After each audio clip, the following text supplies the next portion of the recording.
Goeiedag, Japie Pretorius hier van Algar, ons veehantering produksie en ons is op trailers.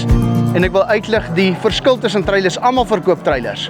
Maar die verskil hierso is, jy koop een platform en jy attachments is al wat verskil. Jy sit jou beestralies op, jy sit jou skaaptralies op, ons sit vir jou 'n drone box op, 'n 4 meter drone box.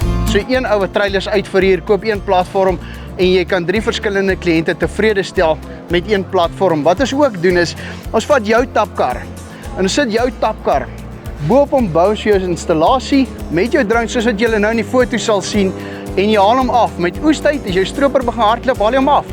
Dan gebruik jy hom vir jou tapkar. Daarna het ons klein tok-tokkie trailertjie vir julle manne wat jag. Ons het 'n lekker koelsakkie binnekant. Jy kan jou vleis vervoer. Hierdie trailertjie is ligter as jou gewone trailertjies, so jou payload, as ek dit so kan stel, gaan 'n bietjie meer wees. Jy gebruik hom vir jou ys, jy gebruik hom vir jou vleis. Geniet hom.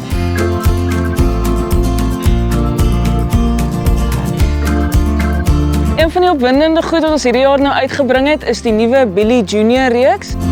Jy het jou nekklamp, jy werk net die slot met jou hand self, maar dit is ons meer bekostigbare reeks as jy nou maar so kan sê. Selfs as ons ander, sodra 'n bees weerstand gee, gaan jou deur vashak en soos wat jy inkom, maak jy net seker jou plaatjie is plat. Die Billy Junior reeks is nie gekap op enige hoeveelheid kraalpanele of so wat jy wil hê nie. Jy kan soveel kraalpanele vat volgens die groepe wat jy moet bewerk.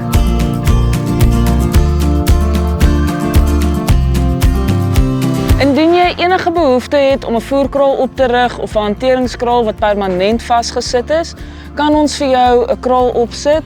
Ons kan vir jou hekke insit en dan kan ons verdere veehantering ook vir jou aansit aan hierdie krale.